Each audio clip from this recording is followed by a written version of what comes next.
We're here at the City Center Park in South Burlington. In our last video, we met bus driver Steve Rexford, and I never would have known about that story if it wasn't for soccer mom Cécile Druzba. She lived life to the fullest, but I guess the biggest aspect of Cecile was her giving nature. You know, she saw a lot of good out there and she wasn't shy about telling people. I think Aunt Cecile has always been one of my biggest supporters and fans, and she was that way in everyone's life. She somehow did it all. I don't know how she did it. She took care of me and my siblings. She took care of Matt, took care of the dog, all on top of working a full-time job. It was incredible. She was fully involved with all the sports, and she visited friends. She went to yoga. She did laundry. She ate chocolate ice cream, and I'm like, oh my gosh. Cecile was, I guess she was one of my biggest supporters. She was so personable. She wanted to know all about you and your strengths, and she thought that our children, whoever they were the most amazing children. Yeah, so life changes in a heartbeat, and it could happen to any one of us. Cecile died in a car accident in March of 2019, and this week we're going to talk to her family and friends about her impact on this community and others. Her mother, MéMé, was born and raised in France, but Cecile was born and raised in New Jersey. She could turn on her Jersey accent, you know, in the drop of a hat. I met her in the Catskills. All of a sudden, this very attractive, intelligent woman comes walking in and says, "Hi, I'm Cecile," and that was it. Always put her kids first. Yeah, she was heavily involved in the community, anywhere we lived too. She was involved in our schools, our sports. She was a gourmet cook, and she'd whip up some food in a heartbeat. That's the way she was, just that she was an open book and everyone was invited. I really, really wanted to be a lot like Aunt Cecile. She was a big influence in my life. Soon after we married, my father-in-law passed away, and we invited my mother-in-law, MéMé, to live with us. MéMé developed Alzheimer's, and that's why we decided to move back to Vermont. I met Cecile through my daughter and her daughter. Our daughters played soccer together. And what was really cool is Miss Madison took Grace under her wing.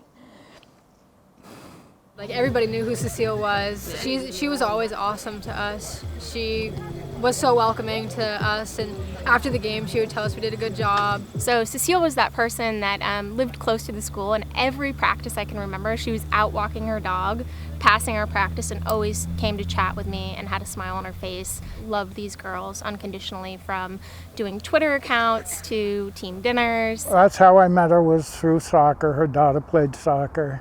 I really liked Cecile. She was a super nice person, and when she had that tragic accident, it was hard. Even for me, and not being a family member, it was a hard morning for me when I heard it on the news. So MéMé passed away in January of 2019. Cecile passed away in March. 1 week prior to her death, Cecile had organized a celebration of life for her mother, MéMé, and she was days away from starting her dream job at UVM. Cecile and her brother, Jacques-Paul Marton, were headed to New Jersey on the morning of March 22nd, 2019, to visit with family and friends and celebrate their mother's life. En route 22A in Addison, Ian LaBounty of Crown Point, New York, was driving in the opposite direction. He was driving under the influence of drugs. He stated that he fell asleep at the wheel before he crossed over the double yellow line and collided with Cecile's car. Apparently this person was lit up like a Christmas tree. He had, based on his toxicology report, he had several drugs in his system. Both her brother and that person walked away from the accident, but Cecile was basically killed instantly.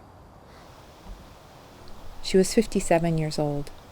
We had 3 celebrations of life. They were basically standing room only. I think we all are much more aware of how vulnerable we are behind the wheel. Things happen like that And you could be looking down at your phone for like a second. It's not worth it. Cecile's last words were, "Oh, and it happened just like that. She had literally half a second to react. Many of us get in the car every day, but we don't always think about how dangerous it can be to be in this speeding hunk of metal.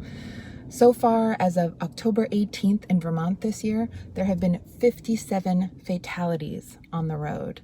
Everyone thinks it can't happen to them. Well, it happened to this guy, and his life now has changed in a heartbeat. Not only did all of our lives change, my family, my friends, never be the same, but I guarantee this guy's life has changed forever as well.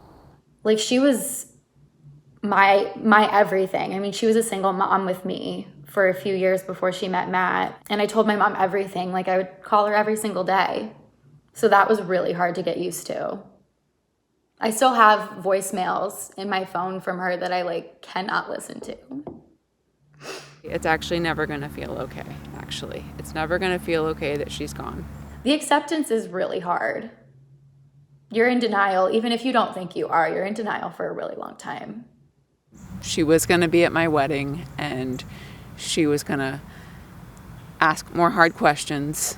And I'm sad, when I think about, getting married and having kids, they're never going to know my mom. We had been thinking about, all right, we're going to be empty nesters. Where are we going to go? We have our golden years to think about.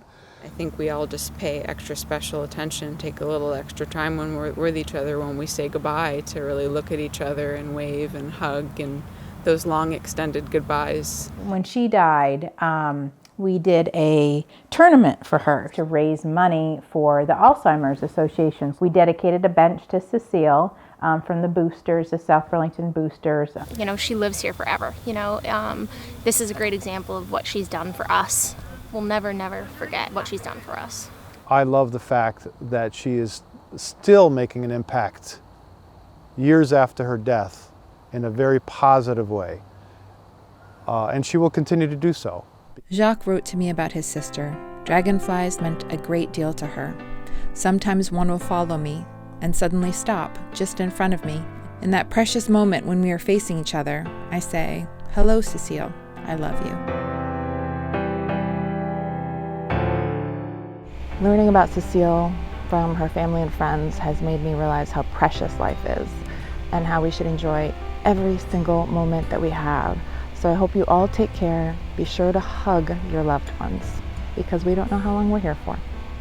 She's basically still influencing, because I wouldn't have even done this video. Yeah, she, I don't think she's ever going to stop. I keep finding these little pieces of Cecile, everywhere I go, from emails from her, from text messages even, to a video like this that she started. And I'm grateful that we're able to continue this, for her.